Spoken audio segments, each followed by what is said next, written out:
I sincerely feel bad for the April box office because April, in terms of the box office, is the month before May, and May is usually a huge month for the box office, the opening of the summer season. So April will be upstaged very soon.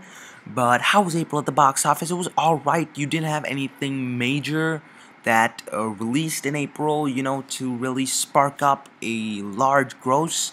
But on April 5th, you had a couple of movies that came out. The first was the Evil Dead reboot. $17 million budget, made about $63 million, which is actually pretty decent for the kind of movie, especially a horror film rated R. And the Jurassic Park re-release in 3D. The exact 3D gross was not a lot, but it was decent for a 3D re-release, and its current standing worldwide is at $958 million.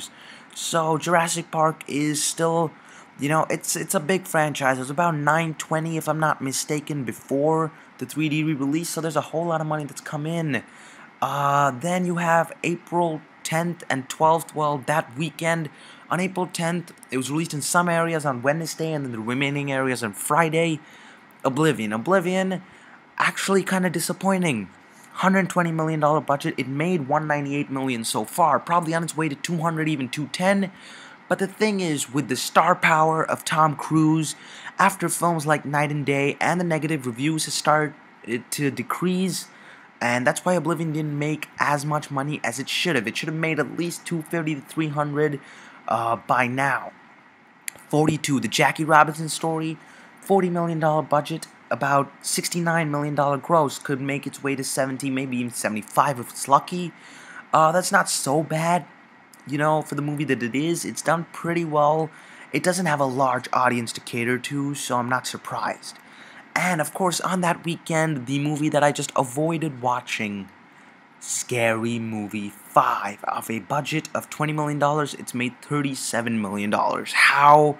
I don't know. But it's the least grossing of all the Scary Movie films in the franchise for sure. It's significantly low, I might add, because the lowest grossing Scary Movie film of the franchise till now was Scary Movie 2 with $141 million worldwide, and the highest was Scary Movie with $278 million worldwide. So this kind of a drop. Scary Movie 4 got $178 million, so to drop about $130 million, which is a large fraction of the amount it should have grossed, it's pretty bad. $37 million. I think they can finally understand that these movies are not meant to be made anymore. The following weekend didn't really have much. Honestly, there was nothing big that came out that weekend that even hurt the box office. Movies like, there was one called Home Run. It was kind of a limited release, made $2 million. Java Heat, budget of $15 million, heard nothing about the gross, even The Lords of Salem, so there wasn't much that weekend. But the following weekend had a couple of movies. First you had Mud, another limited release, doing pretty well in terms of reviews. Made $2.1 million off a $10 million budget, which for limited releases is pretty strong. Pain and Gain, of course, came out, and Pain and Gain opened to about $20 million, and that's decent. I mean, worldwide, it could probably get up to 150. There's a chance it should cross 100 for sure, but I don't think it's going to be much compared to some of Michael Bay's other movies like the Transformers series. You had The Big Wedding that came out, which is, I didn't hear of it till now. Really bad reviews again, and it made only $7.5 million despite the fact that it has Robert De Niro and Robin Williams, Amanda Seyfried, Katherine Heigl, a lot of people in this movie. But I think that still the most impactful gross was not even in the US. It was a film that was released outside the US that is going to be releasing on May 3rd. You know what I'm talking about, guys. Iron Man 3. It was just released in the news.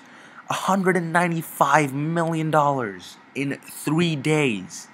And that's not including the US. That's just in 42 markets outside of the US. The US is usually the biggest market for movies, and it usually ends up grossing just as much, if not more. The Avengers was also released a week early in several different territories, made $189 million. So there is a chance that Iron Man 3 could outgross the Avengers, though I don't think that's going to happen. I think Iron Man 3 will close out at around 1.2 billion. Yeah, you're gonna have another billion for Marvel, and Disney's finally going to have the money that they need. May looks very promising. Star Trek, Fast and Furious, The Hangover, and of course Iron Man 3, and a lot of big movies coming out this summer. Also, to look over the top 10 of the year, you have coming number 10, Identity Thief, 167 million. That's pretty good. Not a lot of changes. Iron Man 3 in 3 days has made its way to number 8 without having released in the US yet. It's about to displace Oblivion to get to number 7. There's a Mandarin film. Yes, Mandarin. There's a Mandarin film at number 6 called Journey to the West, Conquering the Demons. $208 million. Holy crap. Number 4 is still Die Hard. Why? Why is it at 303 million? Damn. G.I. Joe Retaliation number 3, about 350 million. The Croods and Oz doing exceptionally well for March releases with 468 million and 480 million. That's the box office for April. What are your thoughts, guys? Which movie do you think will gross the most? I mean, that's kind of a dumb question for May, because you know it's going to be Iron Man 3, but okay, how much do you think Iron Man 3 is going to make, Star Trek's going to make, The Hangover is going to make, and The Fast and Furious is going to make? I'm going to give my predictions now.